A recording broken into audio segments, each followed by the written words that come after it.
All right, everybody had fun with this today, so I thought I'd jump on here and try to get us all at least through the first part of it, so you can kind of see where we need to go for the next parts of it. We want to figure out how fast the box is moving after 7 meters of being pushed by this force.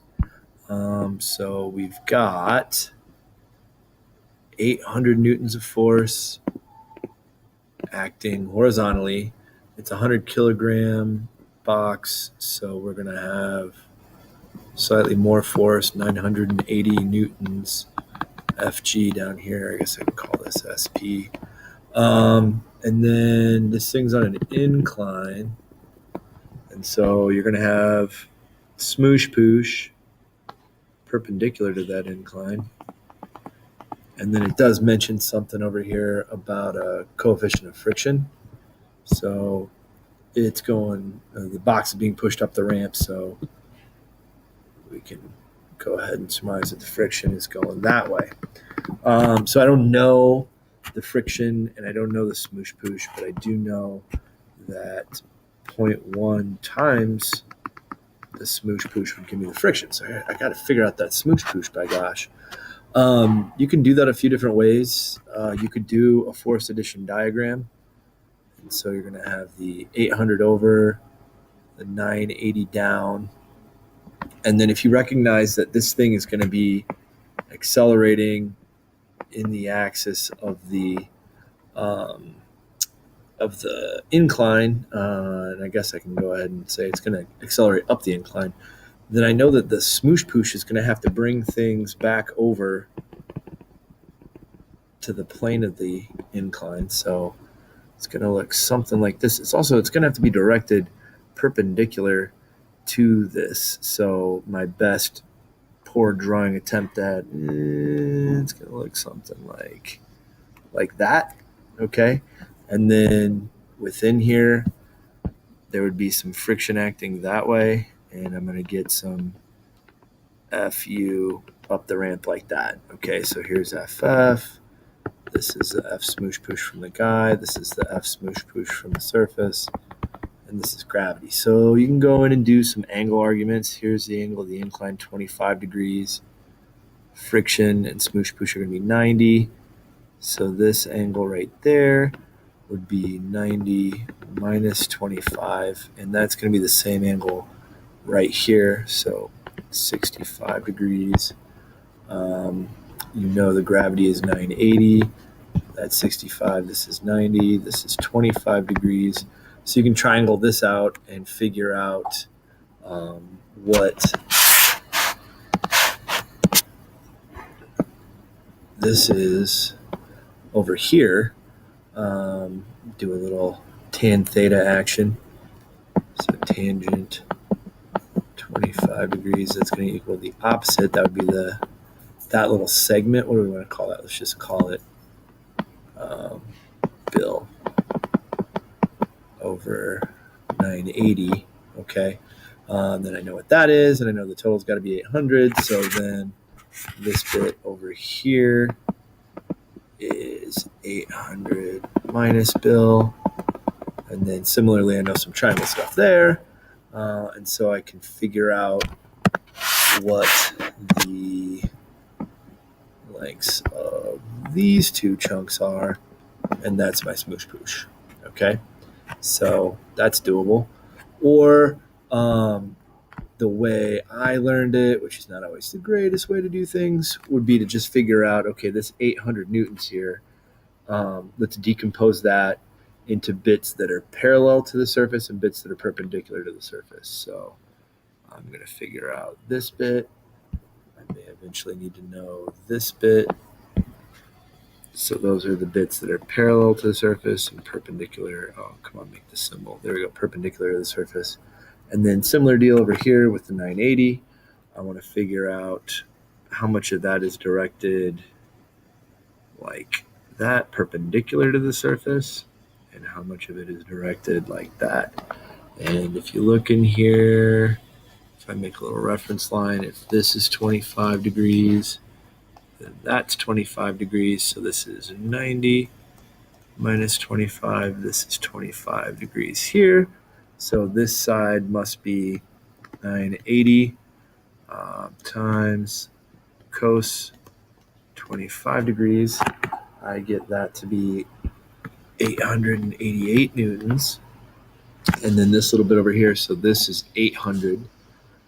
So this side over here is going to be 800 times sine 25 degrees, and I get that to be 338 newtons. Okay, so those are directed perpendicularly into the surface. The only thing directed perpendicularly out of the surface is this smoosh poosh. So it's going to have to balance those out. It's going to have to be 888 plus 338 newtons. And so that works out to be 1220. And so then 0.1 times 1220 newtons gives me my friction, and that's going to be 122 newtons. So now I know my friction. Okay, so I know all the forces that are acting on this thing.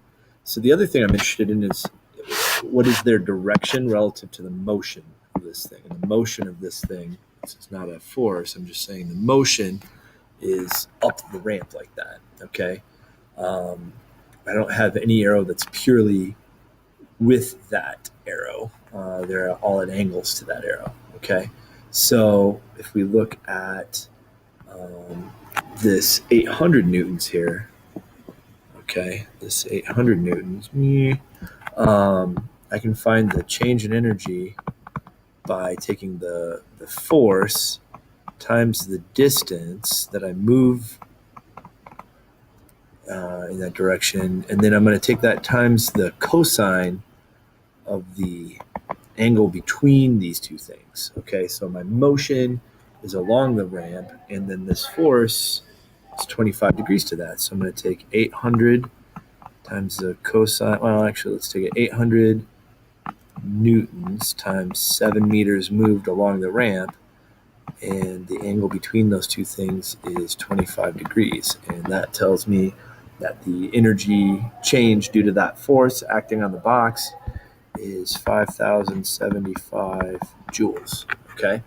And then let's look at change in energy due to the smoosh poosh here.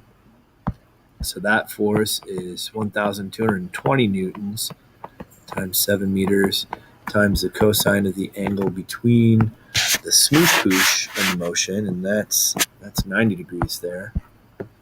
And cos 90 for you cosine fans is 0, so this is 0 joules. That force is perpendicular to the motion. It's not changing the energy at all.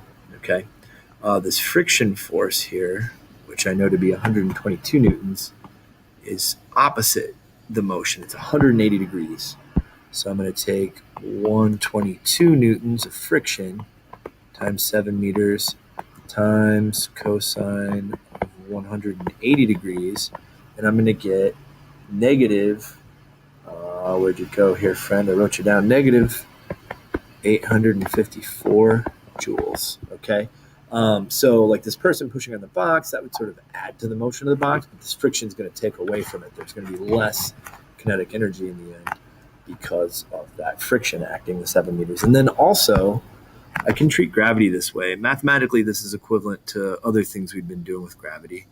But I can take this 980 newtons, and if I think about this angle here, there's 90 degrees and there's 25 degrees.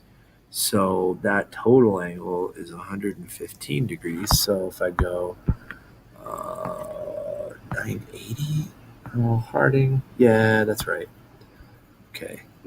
980 newtons times 7 meters moved times the cosine of 115 degrees.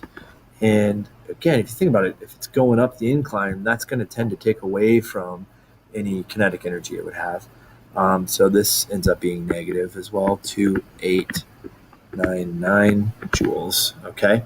And so then I want to look at like what's remaining. 5075 minus 854 minus 2899, and that's going to leave me with 1,322 joules of energy transferred into this system here, if you will. And that's going to be the kinetic energy. So 1,322 joules equals 1/2 of the mass times the velocity squared. So equals 1/2 of 100 kilograms times velocity squared. So half of 100 is 50. 1322 divided by 50. This is joules. This would be kilograms. This is going to leave me with units of meters squared per second squared. So that'll hopefully remind me that I'm dealing with velocity squared there. Do that, and the velocity ends up being about 5.14 meters per second, which agrees with the answer that I got doing it the old-fashioned way with Newtonian business, finding the unbalanced force, figuring out the acceleration, drawing a velocity versus time graph, knowing the area of the graph is 7, so on and so forth. But to me, okay, there was some nastiness I had to do to figure out the smoosh poosh, but then this is pretty slick here, friends. Okay, so hopefully that clears up how to figure out the velocity after the person has pushed the box 7 meters.